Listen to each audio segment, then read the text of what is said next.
सबसे पहले तो मैं YouTube का शुक्रिया अदा करना चाहूँगी जो हमें ये मौका देता है कि हम अपने विचारों को और इश्यूज़ को दुनिया के सामने रख सकें। इसके लिए मुझे कोई ऑफ़िस नहीं खोलना पड़ा, ना ही मुझे कोई दुकान किराए पे लेनी पड़ी और ना ही मुझे ग्राहक बुलाने की चिंता है, क्योंकि YouTube हमें ऐसा प्लेटफॉर्म देता है जो हम दुनिया तक अपने इश्यूज़ पहुंचा सकते हैं। आज का मुद्दा क्यों ज़रूरी है? आज का मुद्दा बहुत ज़रूरी है और ये मुद्दा महिलाओं से संबंधित है, इसलिए इसको पढ़ना, समझना और बात करना बहुत ज़रूरी है। एक लड़की जब समाज में पैदा होती है तो ये जग जाहिर है कि उसकी शरीर की बनावट पुरुष से अलग होती है, इसीलिए वो महिला होती है। जब उसकी शरीर की बनावट अलग है तो उसी हिसाब से उसकी ज़रूरतें भी अलग होगी। जैसे कि जब थोड़ा लड़की बड़ी होती है तो उसके शरीर के उभार दिखने लगते हैं। उसके लिए हमारे समाज में ये पूरी तरह से जागरूकता होनी चाहिए और हर बच्ची की माँ को ये बात समझ में आनी चाहिए कि मेरी बच्ची बड़ी हो रही है, उसके शरीर के उभार दिख रहे हैं, तो मैं उसको इसी तरह का कपड़ा पहनाऊँ जिससे कि वो अपने शरीर से शर्मिंदगी महसूस ना करे, या मैं उसे उन चीज़ों को समझा दूँ कि बेटा ये एक साधारण प्रक्रिया है जिसको हर लड़की को इससे गुज़रना पड़ता है, मैं भी इसी दौर से गुज़री हूँ, और इस तरह के कपड़े उसको पहनाए जाए जिससे कि उसको इस चीज़ की शर्मिंदगी ना हो और उसे समझाया जाए, उसे बताया जाए कि ये एक साधारण प्रक्रिया है, जिससे कि बच्चियाँ कई बार अपना खेलना बंद कर देती है, लोगों से मिलना जुलना बंद कर देती है शर्म के मारे। कारण क्या है कि उन्हें समझ नहीं होती और कोई समझाने वाला होता नहीं है। और हमारे समाज में ऐसे भेड़िए कम नहीं हैं जो इस चीज़ का भी फ़ायदा उठाएंगे और लड़कियों को हैरेस करेंगे।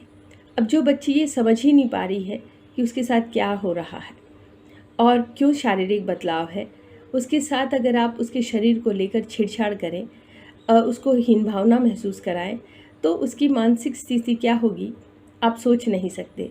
और इन सब बातों का असर पूरी ज़िंदगी भर होता है। ये एक साधारण सी बात है जो एक सभ्य एजुकेटेड समाज में हमें समझना और सीखना है। ये किसी व्यक्ति विशेष या किसी लड़की या किसी जगह की बात नहीं है, ये हमारे आपसी मुद्दे हैं जिसमें लड़कियों को, महिलाओं को उतनी ही इज्जत और सम्मान से रहने का अधिकार है और समाज के हर व्यक्ति को उसको वो सम्मान देना उसकी ड्यूटी है।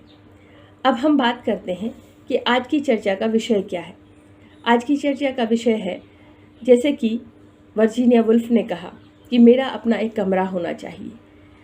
एक महिला का कमरा होना क्यों ज़रूरी है? हम इतने बड़े बड़े घर देखते हैं और ज़्यादातर घरों का डिज़ाइन होता है, एक मास्टर बेडरूम है, फिर एक्स्ट्रा बेडरूम है और 11 रूम बेडरूम है, या 2 BHK 3 BHK। लेकिन कहीं पर भी ये नहीं होता कि उस घर की जो महिला है उसका अपना एक कमरा हो। और कमरा क्यों ज़रूरी है? कमरे में वो अपनी एक इंडिविजुअल और पर्सनल लाइफ जी सकती है, जिसमें उसका अपना एक समय होता है। वो चाहे तो किसी को उसमें आने दे या ना आने दे। जैसा कि वर्जीनिया वुल्फ कहती है कि मेरा अपना एक कमरा ज़रूरी है और उस कमरे में मैं पढ़ना लिखना चाहती हूँ और एक समय चाहती हूँ जिसमें लोग मुझे ये ना कहे कि तुम उठ के बर्तन साफ़ करो, या घर में रोटी नहीं बनी है, या घर गंदा पड़ा है, कपड़े धुलने को पड़े हैं। मेरा समय मेरा अपना हो। हर वक्त मैं अपने परिवार और बच्चों के लिए काम करती हूँ, लेकिन अगर मैं सोच कर कुछ लिखना चाहूँ, पढ़ना चाहूँ, जैसा कि मैं अभी आपके सामने कर रही हूँ, मेरे विचार थे, मुझे बताना था और मुझे एक सेफ़ और बिना डिस्टर्बिंग जगह चाहिए थी। तो उसके लिए कि मैं अपनी बात को कह सकूं, अपनी बात को पूरी ख़त्म कर सकूं, मुझे मेरा कमरा चाहिए। और वर्जीनिया वुल्फ कहती है कि मेरे कमरे में क्या फ़र्नीचर होगा ये मेरी मर्ज़ी, मैं उसको किस तरह सजाऊं किसको अंदर आने दूँ, किसको अंदर नहीं आने दूँ, ये मेरा अधिकार है। और ये अधिकार सीधा सीधा महिला के हक का अधिकार है, जिसमें कि वो एक राइटफुली अपनी जगह चाहती है। और वर्जीनिया इसलिए कहती हैं कि उस वक्त महिलाओं को न लाइब्रेरी जाने का अधिकार था, ना ही वो बैठ करके कहीं पढ़ सकती थी शांति से। पार्क में पढ़ोगी तो 1000 लोग आपको देखने लग जाएंगे, डिस्टर्ब करेंगे, या घर का ऐसा कोई कोना नहीं है जहाँ मैं बैठ के अपना काम कर सकूँ। और जब मेरी वॉलस्टोनक्राफ्ट कहती हैं कि मुझे खुश होने का अधिकार है, या राइट टू बी हैप्पी, मुझे खुश होना है, या जब हम थेरी गाथा पढ़ते हैं, बुद्ध के समय में जो महिलाएं थी उन्होंने अपनी बातें लिखी, अपनी कहानियाँ लिखी, अपनी सच्ची घटनाएं लिखी, तो महिलाओं को एक सेफ, सुरक्षित और उसकी अपनी जगह होना, ये उसका अधिकार है। और ये अधिकार सीधा सीधा हमारे प्रॉपर्टी राइट्स की उसमें आता है। तो हर महिला को प्रॉपर्टी का राइट है, बिना इसकी परवाह किए कि मैं अगर संपत्ति लूँगी अपने माँ बाप के हिस्से में तो मेरे भाई भाभी नाराज़ हो जाएंगे, या मुझे उनसे कोर्ट केस लड़ना पड़ेगा, या मेरे ससुराल में मैं सबकी सेवा करूं, चाकरी करूं, तभी मुझे कोई अधिकार मिलेगा, या मेरी संपत्ति मेरे पति के नाम है, मेरे नाम तो कुछ भी नहीं है, तो मानना मेरा परिवार, मेरा पीहर इतना पैसे वाला है, रिच है, लेकिन मुझे तो एक ज़मीन का टुकड़ा भी नहीं मिला, और ससुराल में बहुत कुछ है लेकिन मेरे नाम तो कुछ भी नहीं है। तो ये उसके अधिकार की बात है। और आज जिस मुद्दे पर हम बात कर रहे हैं वो मुद्दा बहुत ज़रूरी है। हम अक्सर देखा है हमने कि जिस तरह से लड़की का शरीर अलग होता है तो उसको एक समय के बाद माहवारी शुरू हो जाती, मेंस्ट्रुएशन शुरू हो जाता है, और वो एक अलग ही प्रक्रिया होती है जिसको उसको अपने शरीर को समझना होता है, उस प्रक्रिया को समझना होता है, और उसके साथ एक आरामदायक, कंफर्टेबल रिलेशन बनाना होता है कि ये नॉर्मल बात है और ये सबके साथ होता है। Being a girl, being a woman, I have to go through these things, I have to face these things, और उसके साथ वो साधारण तौर पे अपने आप को व्यवस्थित कर ले, और उसमें उसका मानसिक और शारीरिक सुरक्षा भी रहती है और उसको कंफर्ट लेवल होता है।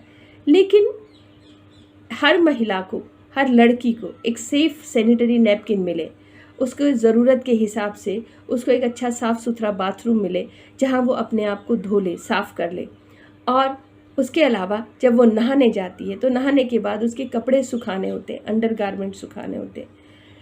कई जगह पे ऐसा इशू नहीं है जो हम कह रहे हैं, लेकिन बहुत सारी जगह पे, गाँव में ख़ास तौर पे, लड़कियां अपने अंडरवियर को किसी और कपड़े के नीचे सुखाती हैं।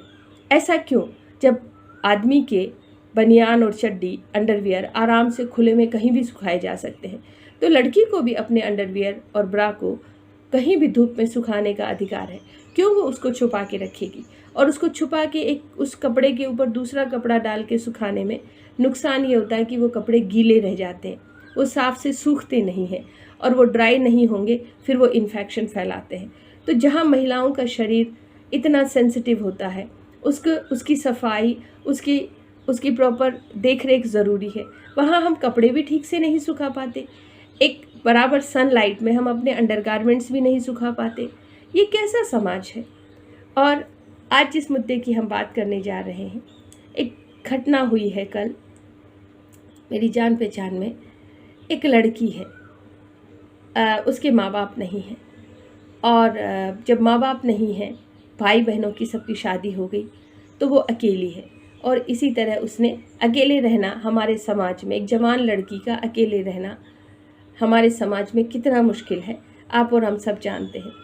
वो जहाँ कहीं रहेगी, जिस किसी बिल्डिंग में रहेगी, अगर वो अकेली है और एक कमरा लेके किराए पे रह रही है, तो हम सब इस बात से इत्तेफाक रखते हैं कि जब वो ऑफिस जाएगी तो कितने लड़के उसके पीछे पड़ेंगे, जब वो कमरे में अकेली होगी तो कितने बार उसका दरवाज़ा खटखटाया जाएगा, या कौन नहीं चाहेगा उसके पीछे पड़ना। ये हमारे समाज का, ये सच्चाई है हमारे समाज की, और इसी डर से लड़कियां अकेली रहना पसंद नहीं करती और रह ही नहीं पाती है। तो उसने शादी की, जिस किसी से भी उसने शादी की, शादी से पहले या बाद में जो भी वादे किए जाते हैं वो कितने सच होते हैं आप और हम सब जानते हैं। शादी के बाद एक जो नॉर्मल प्रक्रिया होती है वो ये है कि गर्भवती हुई।